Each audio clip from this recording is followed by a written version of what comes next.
Ayatollah Khamenei की अमेरिकी Israeli हमलों में मौत की पुष्टि हो चुकी है। ईरानी सरकारी मीडिया ने यह पुष्टि कर दी है। प्रेस टीवी और इस्लामिक रिपब्लिक न्यूज एजेंसी के मुताबिक शनिवार तड़के लीडर्स रेजिडेंस पर हमला हुआ था, जिसमें उनकी मौत हो गई थी। और इससे पहले अमेरिकी राष्ट्रपति डोनाल्ड ट्रंप ने उन्हें इतिहास का सबसे क्रूर शख्स बताते हुए मौत का दावा भी किया था। रिपोर्ट देखिए।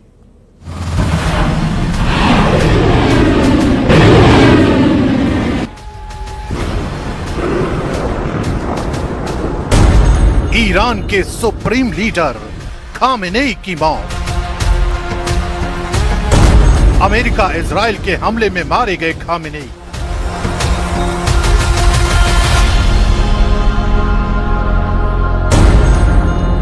ईरान में 40 दिन का राष्ट्रीय शोक।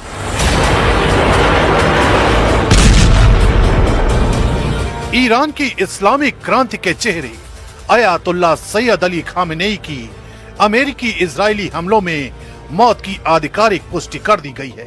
ईरान के सरकारी मीडिया ने इसे शहादत बताते हुए दावा किया है कि शनिवार तड़के उनके कार्यालय यानी लीडर रेजिडेंस पर हमला हुआ, जब वो अपने आधिकारिक कामकाज में व्यस्त थे।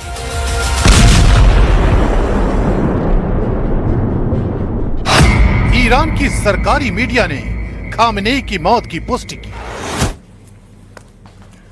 तो एक तरफ ईरान इजराइल युद्ध खौफनाक मोड़ लेता नजर आ रहा है, तो इधर दुनिया भर के तमाम लोग युद्ध के बीच फंस गए हैं और इसमें भारत के भी कई लोग फंसे हुए हैं, जिनमें मध्य प्रदेश के भी 100 से ज्यादा लोगों के फंसे होने की आशंका है। इस पर यह रिपोर्ट देखिए।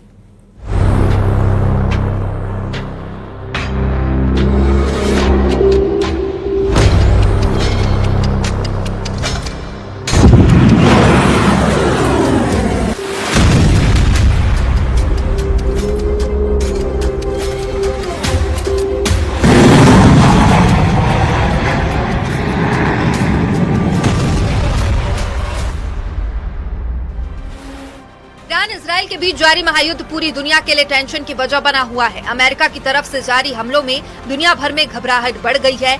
एक तरफ नेतन्याहू और ट्रंप मानने को तैयार नहीं, तो इधर ईरान भी झुकने के पक्ष में नजर नहीं आ रहा। और इन सब के बीच ईरान के सुप्रीम लीडर खामनेई की मौत ने युद्ध को और भी ज्यादा विध्वंस बना दिया है।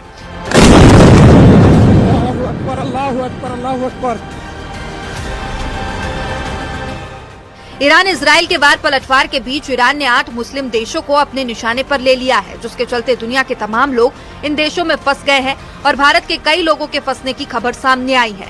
इस बीच मध्य प्रदेश के कई लोग भी यहां फंसे हुए हैं।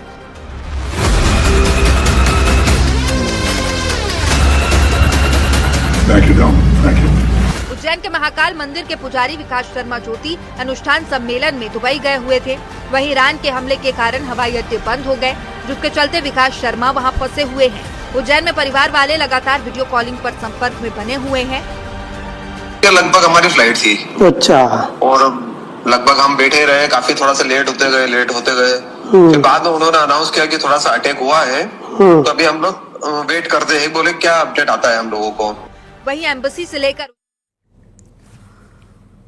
तो चलिए, और हमारे साथ प्रीतपाल सिंह दुबई से जुड़े हुए हैं, मध्य प्रदेश के रहने वाले हैं, मध्य प्रदेश के शहडोल के रहने वाले हैं प्रीतपाल, जो इस वक्त हमारे साथ जुड़े हुए हैं। प्रीतपाल जी, आप सबसे पहले तो आपसे जानना चाहेंगे कि वहां पर स्थिति कैसे बनी हुई है, आप कहां पर मौजूद हो, और जिस तरीके से जो सिचुएशन सामने आ रही है, तस्वीरें सामने आ रही है, उसको लेकर आप क्या कहेंगे? बताना चाहता हूं, दुबई के मैं शेख जायद रोड के बहुत ही पास रहता हूं, जहां पे दुबई का प्रसिद्ध फ्यूचर म्यूजियम मौजूद है। अभी अगर हम देखें तो दुबई में जो स्थिति है वो काफी सामान्य है, घबराने की कोई बात नहीं है। कुछ भ्रामक प्रचार किए जा रहे हैं कि दुबई में बहुत ज्यादा स्थिति गंभीर है, लेकिन ऐसा कुछ भी नहीं है। मैं ये बताना चाहता हूं कि दुबई के ऊपर जो अटैक हुआ था, जिसमें से 137 ईरानियन बैलिस्टिक मिसाइल्स ने अटैक किया था, जिसमें से कि 132 को एयर में ही, हवा में ही इंटरसेप्ट कर लिया गया था। उसके अलावा 209 ड्रोन्स के द्वारा अटैक किया गया था, जिसमें से 195 को हवा में ही मार गिराया गया था। मोस्टली जो खबरें चल रही हैं कि पाम जुमेरा के ऊपर अगर कुछ अटैक हुआ है, दुबई एयरपोर्ट के ऊपर अटैक हुआ है, तो ये डायरेक्ट अटैक नहीं हुआ है। ये जो मिसाइल्स को इंटरसेप्ट किया गया था हवा में, उनका जो कचरा होता है, मलबा जिसे हम डेब्रिस बोलते हैं, वो गिरने के कारण कुछ क्षति महसूस हुई है यहाँ पे सभी लोगों को। बाकी जो जनमानस है यहाँ पे सभी सामान्य है। आज मैं भी सुबह अपने दिनचर्या के हिसाब से जो मैं मॉर्निंग वॉक करने जाता हूँ, मैं गया था, मैंने लोगों को देखा, सभी सामान्य दिनचर्या व्यतीत कर रहे हैं, शॉपिंग मॉल्स खुले हुए हैं और सब कुछ नॉर्मल है। तो घबराने की कोई बात नहीं है। बस मेरा सभी को आपके माध्यम से ये कहना है कि कोई भी ऐसे भ्रामक प्रचार में ना आए, कोई भी गलत न्यूज को फॉलो ना करें, क्योंकि कोई भी एक गलत इंफॉर्मेशन पूरे देश और पूरी दुनिया को एक गलत दिशा में ले जा सकती है। बिल्कुल प्रीतपाल जी, और हमारे साथ शुभी जैन जी भी मौजूद है। दुबई में ये रहती है, मध्य प्रदेश के इंदौर की वैसे वो रहने वाली है। शुभी जी, एक चीज तो प्रीतपाल जी ने बिल्कुल ठीक कही कि जब इस तरह की जो स्थिति सामने आती है, बाहर बहुत फेक न्यूज भी फैलती है। अभी आप कहां पर हैं, कैसी स्थिति है और इस पूरे सिचुएशन को लेकर आप क्या कहेंगी?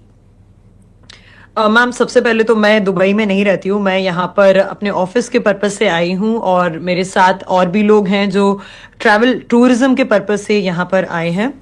फिलहाल मैं दुबई में हूँ, around 15 kilometres away from the airport. कल रात को वार्निंग मैसेज आया था। सो जब ये पहला अटैक हुआ अबू धाबी पर, जैसे कि मुझे पता ही नहीं चला था, क्योंकि मैं एक शॉपिंग मॉल में थी और हम सभी शॉपिंग कर रहे थे। बट जब हमारे रिलेटिव्स के मैसेज आना चालू हुए, कॉल्स आना चालू हुए, उसके बाद हमें इस चीज के बारे में पता चला। फिर उसके बाद रात को जब 12:30 बजे हम लोगों को एक वार्निंग मैसेज आया कि हमें इंडोर्स रहना है। उसके बाद हम लोगों ने सेफ्टी मेजर्स लिए, इंडोर में रहे। हालांकि अगर हम बाहर मैं सड़क पर देखती हूँ तो नॉर्मली जैसे डेली दुबई हुआ करता है वैसा नहीं है।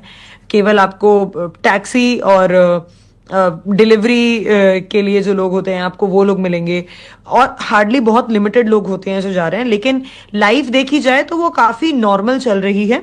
थोड़े बहुत आपको साउंड सुनाई देते हैं एक्सप्लोजन के, लेकिन आपको कहीं भी, मतलब मुझे एटलीस्ट मेरे एरिया के आसपास तो कहीं पर भी धुआं या अग्नि ऐसा कुछ भी देखने के लिए नहीं मिला है। यहाँ पर सभी कुछ सामान्य दिख रहा है, लेकिन ये बात सच है कि बीच बीच में आवाजें आती हैं। हम लोगों ने अपनी तरफ से अपना एक थोड़ा बैग वगैरह पैक करा हुआ है कि जिसमें पासपोर्ट हो, बेसिक खाने की चीजें हो, थोड़े से पैसे हो, कि वैसे तो सब कुछ ठीक है, लेकिन बोलते हैं ना कि पहले से अगर थोड़ा सा प्रिपेयर्ड रहो तो हमेशा बेहतर होता है। तो मैं पैनिक नहीं क्रिएट करना चाहती हूँ, लेकिन मैंने इस चीज का बस थोड़ा ध्यान रखा है ताकि हम सजग रहें, और बस यही मैं कहना चाहती हूँ। चलिए शुभी जी, ये बहुत अच्छी बात है, आप सुरक्षित हैं और जो पैनिक की स्थिति आप दिख रही थी वो फिलहाल यहाँ पर अभी सेफ सब दिखाई दे रहा है। प्रीतपाल जी, शुभी जी से जैसे हमने बात की, वो वहां पर रहती नहीं है, वहां किसी काम से गई हुई हैं। हालांकि फिर भी जब आप दूर देश में रहते हैं, घर वाले बहुत टेंशन में रहते हैं। यहाँ पर जो तस्वीर हम बाहर देख पा रहे हैं वो थोड़ी डरा देने वाली है और यहाँ पर पैनिक की स्थिति दिखाई देती है। हालांकि आपका कहना है कि वहां पर सब कुछ सामान्य है, तो आप क्या संदेश देना चाहेंगे अपने परिवार वालों को जो वहां फंसे हुए हैं, उनके परिवार वालों को किस तरीके से पैनिक हैंडल करें अभी? देखिए, संदेश बहुत ही स्पष्ट है, क्योंकि अभी एयर स्पेस को ब्लॉक कर दिया गया है, इसीलिए दुबई एयरपोर्ट भी बंद है, तो कोई भी फ्लाइट्स अभी ऑपरेशनल नहीं है। उस कारण से बहुत लोग फंसे हुए हैं, लेकिन घबराने की किसी को कोई बात नहीं है। दुबई जितना सेफ पहले था उतना ही सेफ आज है, thanks to the UAE rulers, जिन्होंने ये निश्चित किया है कि दुबई में किसी को भी किसी भी प्रकार की प्रॉब्लम्स नहीं होनी चाहिए, जो कि शुभी जी ने भी कंफर्म किया कि जनमानस सब normal life they are doing it. तो मेरा यही संदेश है कि किसी को कोई घबराने की कोई भी जरूरत नहीं है, सब कुछ नॉर्मल है। इसके अलावा मैं एक और संदेश देना चाहता हूं पूरे देशवासियों को, मेरे प्रदेशवासियों को आपके द्वारा, कि अगर किसी को भी यहाँ पे फंसे हैं और उनको कोई भी दिक्कत हो रही है अपने घर वालों से कांटेक्ट करने के लिए, तो वो मुझे कांटेक्ट कर सकते हैं और मैं ये सुनिश्चित करूंगा कि मैं उनके जो भी रिलेटिव्स हैं जो यहाँ फंसे हुए हैं, मैं उनसे उनका कांटेक्ट करा के ये सुनिश्चित करूं कि वहां सेफ हैं। बिल्कुल प्रीतपाल जी, बहुत बहुत शुक्रिया हमारे साथ जुड़ने के लिए। शुभी जी, उम्मीद है आप जल्द ही सेफली घर लौट जाएंगी। बहुत बहुत शुक्रिया आप दोनों का ही हमारे साथ जुड़ने के लिए। और इस